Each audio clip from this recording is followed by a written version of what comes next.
not do is just be quiet and just let everything just happen. Just go with the flow and not say anything, because I was quiet. Right, it causes.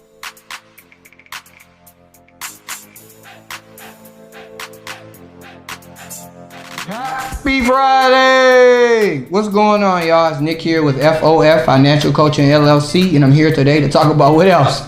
Money. Hope you guys are having a great day today. Finally, I got my wife on here with me, and we are here to talk about today how to get on the same financial page as your spouse. So please like this video, subscribe to it. I mean, even doing this video, it was already a little difficult for us to get on the same page and doing it. So I think it's a perfect topic that we can discuss and really just be real about. And so, honey, as far as getting on the same page when it comes to money, specifically in a marriage, what do you think? I mean, what are your thoughts just kind of throwing it out there? Just throwing it out there. Getting on the same page is difficult. I mean, you come in with two individual personalities, beliefs, and it's just difficult. All in all, it's very hard. But it can be done. It can be done, and by God's grace, we have been able to get on the same page for the most part. For the most part, yeah, in our finances. Yeah, and when it comes to money, I think the first point, and I think it's a big one, is just communication. And so I know my wife will talk a lot about just communication with God for her and kind of what that did as kind of one of the initial things. Right. I mean, like, I know that you told me that you prayed for me as far as getting on debt when we started the journey. You mean getting out of debt, not getting on debt? Not getting on debt. No. Getting out of it. Right. Yes, that's what I mean.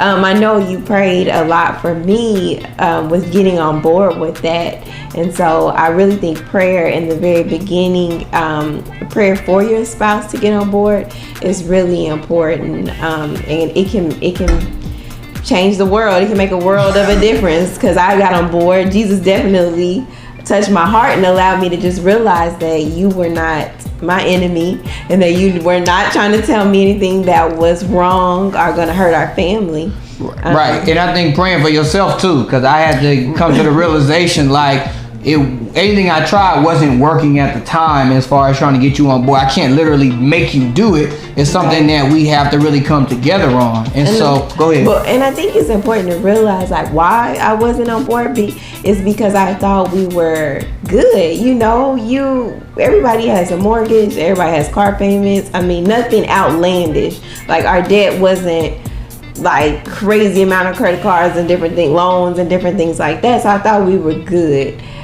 when it comes to that standpoint. So it was like, why did we need to have a right? So you go after all these goals? Right. You basically had that certain level of security. You know what I'm saying? You thought like, oh, we straight, everything is good. Why do we need to do more? Right. And I think that goes with that first point that we have, is that communication. I think communicating is very important just in marriage in general. But when it comes to finances, everybody's so like crazy about talking about money. Like, everybody is so like, oh, I don't want to say this, I don't want to say that. But when it comes to your spouse, that's the person you really got to talk about money with all the time, because that's the person who you are literally sharing everything with, regardless if you got a joint account or not. You're still sharing everything with your spouse. You know what I mean? And so I think what would have helped us would if we would have had kind of like some type of talk or discussion about just dreams and what we really wanted out of life and what we really just wanted in general. This is not even money talk. This is just talking about like our dreams and where we saw ourselves and what we hope to accomplish. Honey, I don't know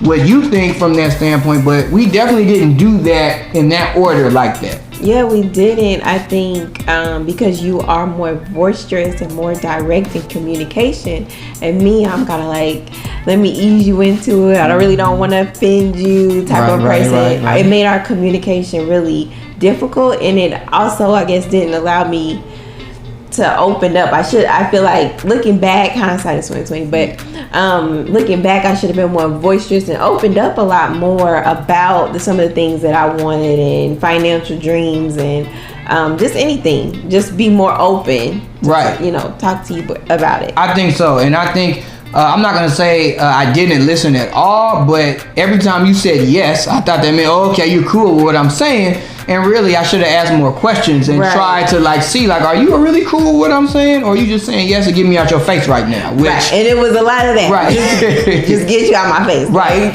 Okay, cool. We can stop talking. We can stop having this conversation. That's not good though. Right. And it's, again, we just learning, we growing, and we learning each other. And again, we were young in marriage, as far as just being married, not really knowing like how to do this thing. Right. And so the money on top of that can make things more difficult. And so understanding your dreams, which I understand a lot more now, and you understanding my dream, I think is a great place to start when trying to get your finances in order with your spouse, because it can't just be about just the straight money, the ones, the tens, the 20s, you already know them, but it can't just be about that straight up. Right. And then once you know each other's dreams, you can develop a plan together on how you want to reach each other's financial dreams or goals or whatever. Right. And I think that all ties into it, because I think that there has to be a level of then from the dream, then kind of that next item is just understanding the needs and wants of your spouse, just the needs and the wants and how they want things to look. And I think you said it perfect, honey, just as far as like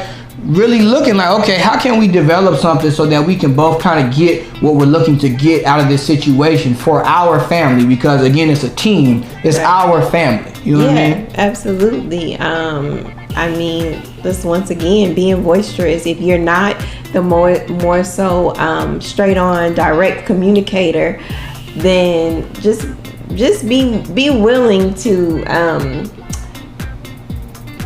maybe open up, maybe have the courage to like speak. Right. You know what I'm saying? Like, just have the courage, because don't think that your dreams are not too little or too small or they don't match. You know what I'm saying?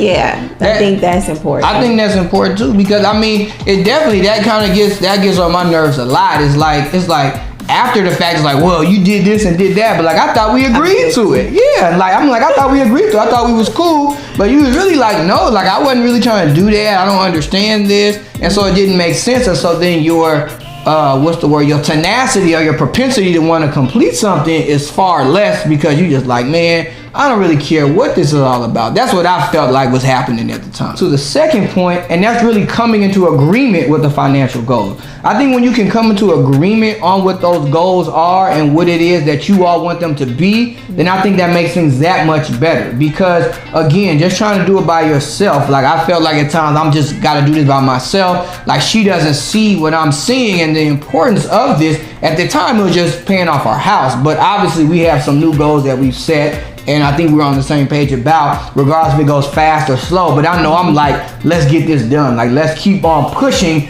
And my wife's pace isn't my pace. Like my pace is much faster than her pace. Now she can go at that faster pace, but she generally doesn't like to roll like that. You know what I mean? I'm more relaxed. Yeah. I'm just a relaxed individual. I can, like you said, I can go. When it comes to the agreement of goals, the agreement doesn't mean we necessarily have to be at the same pace. The agreement is we are both trying to go in this direction, but then we got to figure out, for how long. Because I feel like when it comes to trying to achieve a goal, like my stamina is like super high. Like I can just keep on for years and years and years and years and go toward it. And sometimes you like, look, we got to put some celebrations in there. Like we got to have some fun times in there. Like we got to do some cool stuff in there. But for me, I don't necessarily need that to keep going, but my wife does. And so understanding that, and I think what would have made the journey easier for us was if we discussed that and we talked that out, going back to that communication point, and then coming to an agreement, which is our second point, is that once you have that agreement, it can make things a little bit easier on the journey. But you live and you learn, right? Yeah, right.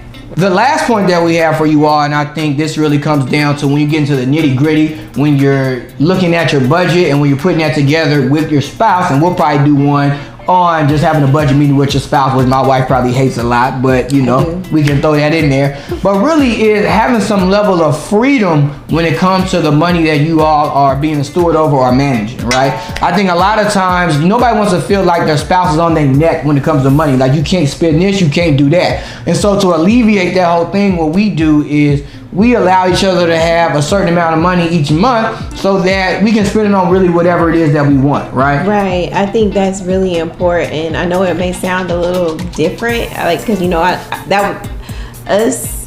developing that plan early on, it was just unfamiliar, but I think it was yeah. really good because you don't want to feel pressure in a marriage. Like, I have to ask, or just because your finances are together and y'all have a plan, you just don't want to feel like the pressure of having to ask you, oh, I want to go get some McDonald's, but if I have my own spending money, then it's like no big deal. I think it's big because that big goal could be trying to get out of debt, or trying to buy a rental property, trying to put a down payment on a house, trying to buy a car, like whatever it is. I do think it's important that you have some leeway in there to say, hey, this amount of money right here is for you. You can do what you want with it. We don't need to argue about what you buy with it. If you want to save it up for 10 months and then go and buy I don't know, buy something crazy. Something that she would buy that's crazy to me could be she could buy a whole makeup thing or do something like that. I'm like, why would you? Wouldn't, but yeah, she really wouldn't. But that's the point.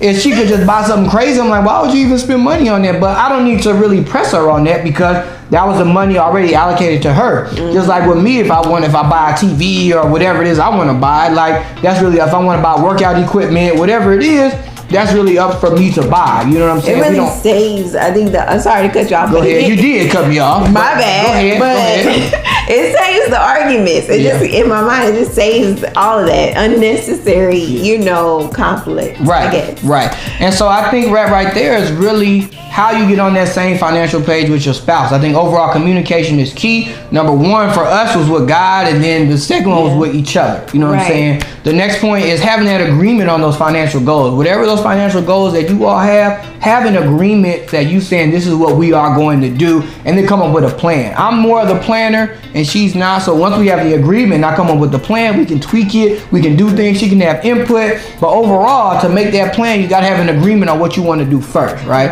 And then finally, is having that level of freedom, right? Whether it's in that plan, putting time for celebrating when you hit certain milestones or you do certain things. I think all of this stuff is so important because it helps out both people's input in the marriage is important, and we can't lose sight of that, right? Because if both of you, me and my wife was both the same, one of us wouldn't be needed. So she helps me with things I don't see, and hopefully I help her with things that she don't see. I don't know. She probably say no, but you know, she just trying to be cool for y'all. But anyway, she's not gonna say that we turn this camera off.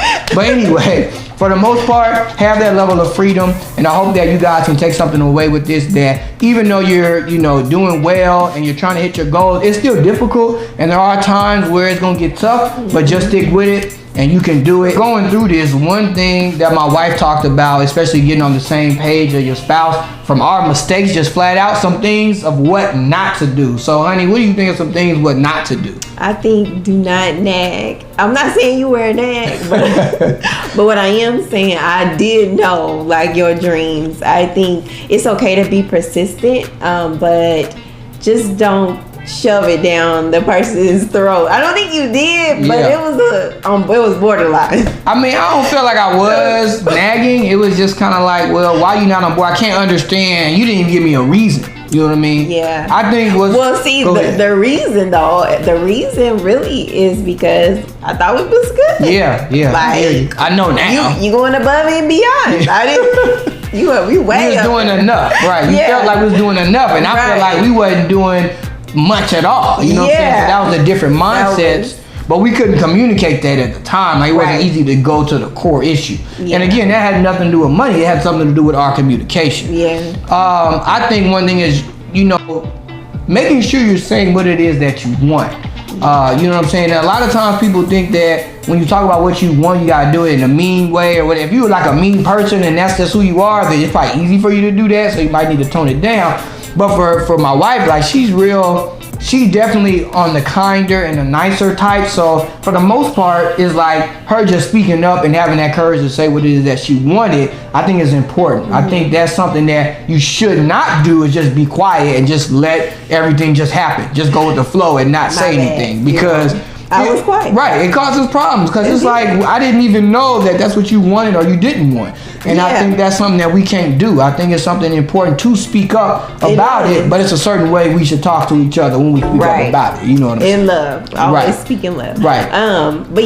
But not to be over persistent. And then I think also for my husband, I know that you are very numbers. I mean, you're an engineer, so numbers are your thing. numbers are just, you know, they all right to me. They are right in my book. So I think if you're approaching your spouse, just don't hit them with a whole bunch of facts on like number, you know, outlines and everything like that. Because 9 times out of 10, they probably like, oh my gosh, like this is overload for me. Yeah, maybe. I mean, it was for me. I'm speaking for myself, I guess. Unless your spouse likes the facts, because like me, she should hit me with that because it's gonna work for me. But I don't need to hit her with that, which I learned like that ain't the way, because really and truly I need the end result. Right. She don't get that. So really painting that picture. So you're right. Something you should not do is just speak how you speak, but instead you got to figure out how your spouse speaks and give it to them in that way. Like you got to sit them down, give them to them the way that they need it. So I think that's a good thing of what not to do. And now I told y'all already. These videos gonna be about how I'm a terrible husband. That's it. So don't fall into what I did. You're very good. You're a very good husband. Well, I appreciate that. I want you to choose faith over fear for your finances. Please subscribe to this as well as share it and like it. It helps with the algorithm, get things pushed out. So we appreciate it. And of course, happy Friday!